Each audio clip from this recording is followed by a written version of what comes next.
Ok, então. Então, a cooperativa também vai poder ser de venda, por exemplo, uma cooperativa. Isso, aí, gente, essa cooperativa de venda, a gente tem essa questão do vinho, né? Que você produz e armazena, e daí você tem um intermediário para as vendas. Produtores de leite, produtores de laticínios, por exemplo, também tem cooperativas. Normalmente, esses pequenos produtores rurais, né, quando a gente não está falando de um grande produtor que participa ali, que tem uma grande propriedade, normalmente quando a gente fala de produtores pequenos e médios, é comum que se reúnam em cooperativas. Então, eu tenho ali vários sítios que produzem leite, né, ou laticínios. E daí eles se reúnem em uma cooperativa para ter alguém que vai intermediar essas vendas, que vai armazenar, que vai organizar a logística, né, que vai ali fazer uma análise de preço, que vai profissionalizar toda aquela atuação, toda aquela venda ali daqueles pequenos produtores. Então aí também vai poder ser criada uma cooperativa. Uma cooperativa de consumo, né? Para eu poder. Aí já é o contrário. Se eu crio ali naqueles pequenos produtores uma cooperativa de venda para que eu possa organizar, armazenar, etc., a de consumo ela é o contrário, para que eu possa fazer compras em larga escala. Então imagina que eu quero comprar roupas de. Eu quero vender. Eu tenho uma loja de roupas de ginástica. Só que a minha loja, ela não é uma loja tão grande. Então eu vendo ali, sei lá, 10 calças por semana. Para eu comprar se eu comprasse 30 calças por semana, eu ia ter um desconto muito maior. Só que eu não tenho essa demanda de vender 30 calças por semana, eu vendo só 10. Aí eu posso me juntar com outras lojas e abrir uma cooperativa, né? Óbvio, respeitando ali o limite mínimo, mas eu abro uma cooperativa para eu comprar esse produto em larga escala, né?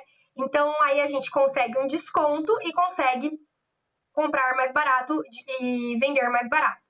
Então você pode ter cooperativas para compra de produtos primários, né, de matéria-prima. Então, uma cooperativa de celulose, para você comprar a celulose e encaminhar para fábricas que vão tratar aquela celulose e transformar em papel. Ou uma cooperativa de chinelos, né, que compra chinelos para que você acrescente ali, personalize sua marca e venda ali para as lojas. Então, você tem uma cooperativa que você junta pessoas que tenham interesse numa compra, num produto específico, para que você ganhe descontos e compre em larga escala. A cooperativa de crédito, né, que a gente já conhece, por exemplo, o Sicredi, que é para concessão de empréstimos aos cooperados, a juros mais baixos, enfim, com uma vantagem econômica maior. Essa cooperativa de crédito, às vezes, também vai ser uma cooperativa de seguro, né? Pode ter uma cooperativa agrícola, de habitação. Então, sempre que você tiver uma reunião de pessoas com um fim determinado, para o bem comum, você pode ali ter uma criação de uma cooperativa, em que a cooperativa em si não visa o lucro. O lucro que se visa, a atividade financeira que se visa, é a promoção, né, intermediar o trabalho dos cooperados e a finalidade financeira, né, e o capital, e o próprio capital. Então, esse é o papel da cooperativa. Ela, em si, a cooperativa, ela não tem um lucro, mas ela visa o lucro dos próprios cooperados. Alguma dúvida, pessoal, em relação à cooperativa?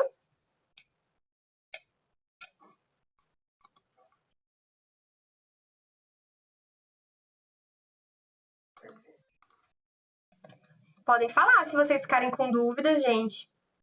Então, aqui acaba a matéria da prova. Aliás, acaba sim, acaba a matéria de hoje. Semana que vem a gente vai ver o finalzinho, mas esse finalzinho não é tão complexo quanto esses tipos societários, tá? Vai ser para vocês. Oi.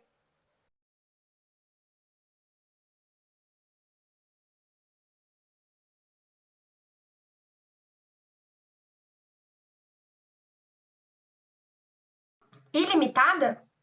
Como assim?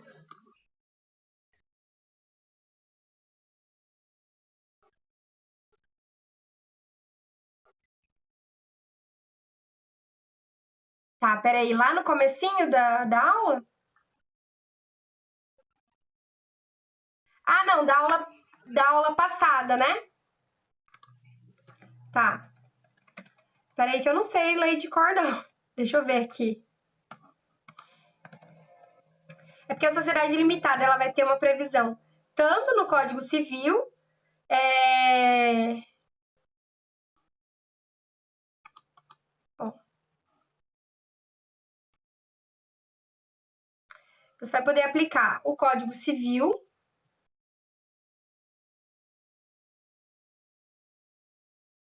Oh, meu Deus, cadê?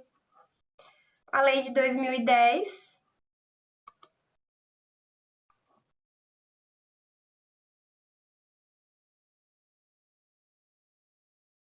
Isso, e a lei de 1919, que é a lei 3.708, que ela vai reger a sociedade dividida por cotas, né? Essa lei de 2010, ela traz algumas modificações, tá? Por isso que ela vai ser aplicada também.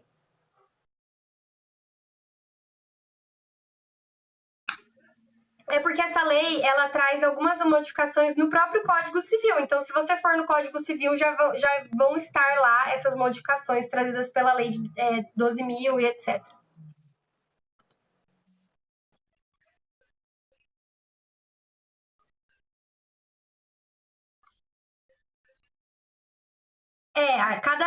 Cada uma vai ter sua específica. A sociedade anônima, deixa eu ver se é essa. Isso, 6.404 é da sociedade anônima, tá? Então, eu coloquei aí para vocês dentro dos tópicos, a lei específica.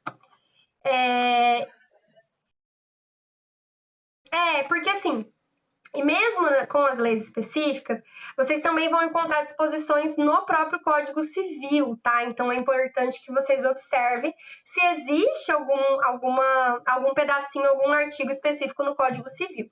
Para a sociedade limitada, a gente tem a lei e a gente tem disposições no próprio Código Civil. Porque, como eu já disse para vocês, a gente não tem em direito empresarial um código único, né? A gente não tem. Então acontece mais ou menos o que acontecia com o direito. Oi? Perfeito? Acontece mais ou menos o que acontecia com o direito do trabalho antes da CLT. A CLT chama Consolidação das Leis do Trabalho. Ela tem esse nome, Consolidação das Leis do Trabalho, porque ela pegou um montoado de leis, né? A gente tinha uma lei para o trabalhador não sei das quantas, uma lei para hora extra, uma lei para não sei o quê. Então ela pegou um montoado de leis e juntou, né? Óbvio, revendo o conceito dessas leis, etc. Mas aí ela pegou e, ok, tudo que fala de relação de emprego nós vamos colocar numa lei só. Então ela pegou todas essas leis e transformou ali numa lei só. Então falta isso dentro do direito empresarial. E a gente tem o Código Comercial de 1850, o Código Civil de 2002 que vai mudar ali a teoria da empresa. Aí tem a lei da sociedade anônima, a lei da sociedade simples, a lei do não sei o quê, aí você tem um monte de lei. O que falta e o que muitos doutrinadores de direito empresarial defendem que deve ser feito é também de pegar e consolidar. Então, daqui a muitos, poucos, não sei quantos anos, é provável, né, que nós tenhamos aí um código empresarial, né?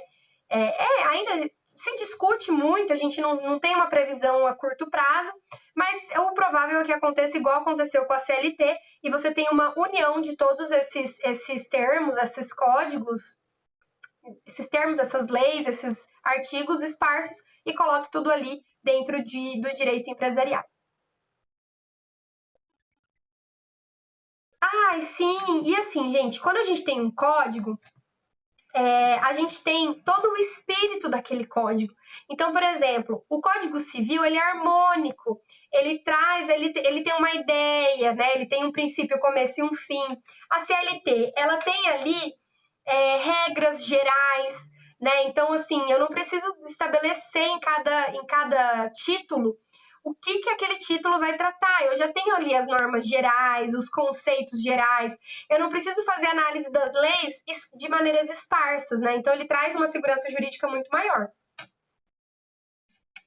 Gente, ok. Então, só para a gente terminar aqui, eu vou explicar para vocês rapidinho o que são as sociedades coligadas, grupos e consórcios, tá? Não vai cair na prova, mas apenas que vocês conheçam esses outros tipos societários. Né, que existem empreendedores que estão sempre buscando, né, otimizar essa forma de como desenvolver atividades econômicas. Então, é comum que existam relações jurídicas entre sociedades por meio de coligação de sociedades. Então, grupos societários, consórcios.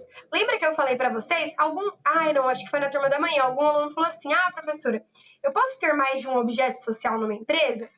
Por exemplo, uma empresa que exerce atividade de indústria e comércio? Pode.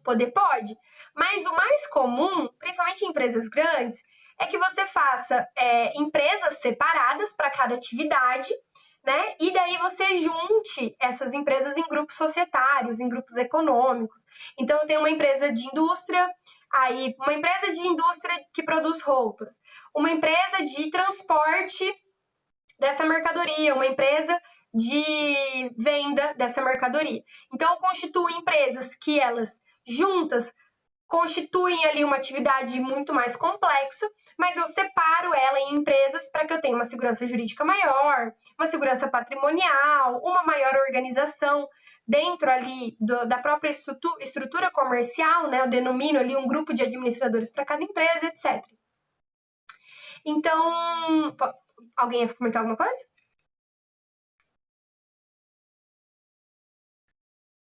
Então tá. Então a gente tem ali alguns tipos de empresas que têm essa finalidade, que vão atuar de maneiras distintas, né?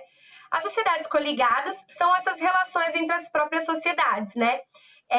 O Código Civil, ele traz que se consideram coligadas as sociedades que, em sua relação de capital, são controladas, filiadas ou de simples participação. Então, quando eu tenho uma filial, quando eu tenho uma participação de uma sociedade em outra, né? Ou quando uma sociedade controla a outra. Então, a gente constitui ali uma sociedade coligada. A sociedade controladora é aquela que tem uma participação em outra sociedade. Então, lembra que uma pessoa jurídica, ela pode constituir uma sociedade? Então, um dos sócios é uma pessoa jurídica. Então, essa pessoa jurídica pode ser uma empresa já, que tem ali um controle, né, que exerça uma participação em outra sociedade. Então, ela vai ser controladora. Nossa, barulho.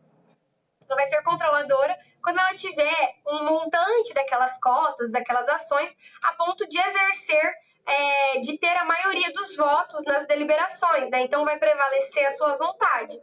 Então, consequentemente, ela vai dirigir os negócios da sociedade que ela controla, da controlada. As holdings, eu já falei bastante para vocês, que ele vem crescendo muito no direito contemporâneo, né, nas relações empresariais contemporâneas, que ela está de acordo com o artigo 2, né, que eu coloquei a previsão legal, que prevê o quê? Que o objeto da holding, né, da companhia, pode ser qualquer empresa, atividade de fim lucrativo, desde que lícito, de modo que a companhia pode ter por objeto social a participação em outras sociedades, né, que daí é a holding pura, né, de que uma holding é uma criação de uma empresa apenas para controle e participação em outras empresas. Então, é como se eu denominasse, como se eu criasse um gerente, né? Uma pessoa jurídica que vai ser um gerente dos meus investimentos empresariais. Então, eu crio uma holding pura. Ela vai ser sócia, né? Vai ter participação e controle em outras empresas. Em vez do meu nome, Júlia Stefanello, estar lá, sócia de 10 empresas, eu crio uma holding que vai juntar, né? Vai ter ali mais uma pessoa jurídica entre eu e a responsabilidade daquelas empresas, e ela vai ter esse controle de administração dessas empresas. Então, mesmo que não esteja previsto no estatuto, a participação ela é facultada, né, como uma forma de realização do objeto social.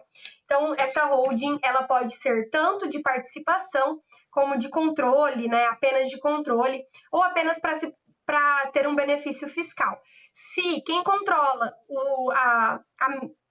se eu, como pessoa física, exerço ali a minha participação nas holdings, eu vou declarar exerço a minha participação como sócia de empresas, eu vou declarar os dividendos como uma pessoa física, pessoa natural. Então, vai ser aplicado um controle tributário sobre mim. Se eu tenho uma holding, que eu estabeleço toda essa relação, essa administração, eu vou declarar, então, esses dividendos conforme a holding receber. Eu posso determinar que essa holding vai repassar um valor X para mim apenas, né? Então, o controle fiscal e tributário também vai ser diferente. Então, às vezes, cria-se a holding para você ter um benefício financeiro. Então, em relação desses benefícios fiscais, hoje em dia nós temos holdings familiares, holdings financeiras, holdings patrimoniais, imobiliárias. Então, ao invés, por exemplo, uma holding familiar, por exemplo, ela tenta trazer uma simplificação num processo de inventário. Então, gente, imagina que eu tenho 5 filhos e eu tenho dezenas de propriedades. Eu tenho casas, carros, apartamentos, etc. Eu tenho muitas propriedades. Imagina o tanto de tempo, o tanto de imposto de transferência, né, quando eu falecer, e o tanto de tempo que vai durar esse inventário até separar tudo certinho. Gente, inventário é uma coisa que quem tem bens faz um planejamento antes, né? A gente pode ver aí o caso do Gugu. Os familiares estão sofrendo, porque ele não fez um planejamento ali que deixou todo mundo de acordo. Então, você cria uma holding familiar, que é uma empresa que já vai fazer você, em vez de colocar os bens no seu nome, os seus bens estão ali em nome da empresa, e você já pode determinar ali para quem vão ser passados esses bens, quem é o responsável de cada bem. Então, você já pode fazer ali uma distribuição prévia, uma manutenção, um controle prévio. Mais benefícios fiscais, benefícios financeiros e uma proteção maior do patrimônio. Ok. E as offshores, já ouviram falar desse termo, gente? Gente, offshores são contas em paraísos fiscais, né? É uma terminologia empregada para contas bancárias ou empresas criadas em países que são paraísos fiscais. Então, para que você remeta ali recursos para o exterior, recursos que não vão ser fiscalizados, tributados, etc. Então, a gente chama de paraísos fiscais. Então, quando a gente fala offshores, são empresas ou contas criadas com a intenção de remessa ali de valores para esses paraísos fiscais. Pessoal, é isso aí, essa questão das sociedades estatutárias. Vocês viram que é complicado, assim, é bastante coisa, mas não é aquele bicho de 7 cabeças que a gente acha num primeiro momento, né? Ou vocês acharam que é um bicho de 7 cabeças?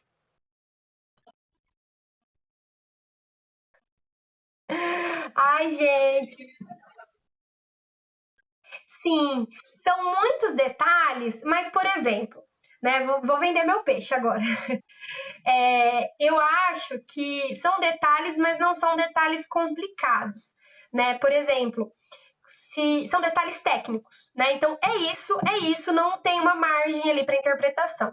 Então, às vezes, em direito administrativo, em direito penal mesmo, você tem muitos detalhes que dão margem ali para interpretação, né? Então, tudo depende de. Só que realmente são muitos mais detalhes aqui no direito empresarial. Eu acho que essa é a grande dificuldade do direito empresarial. Não é nem a complexidade da matéria, é a dificuldade da gente absorver esse tantozinho de detalhe de diferenciação de nomenclatura, né?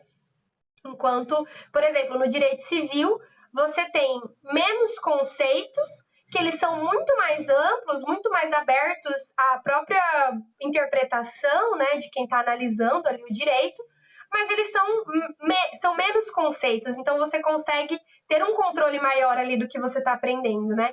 Então, eu sempre vejo o direito empresarial nessa dificuldade. São muitos detalhezinhos, são coisas técnicas, né? Não dão muita margem para interpretação. É aquilo, pronto. mas são muitos detalhezinhos. O que vocês acham, gente?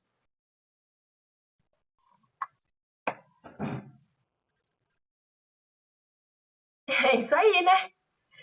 Pessoal, vou encerrar a gravação.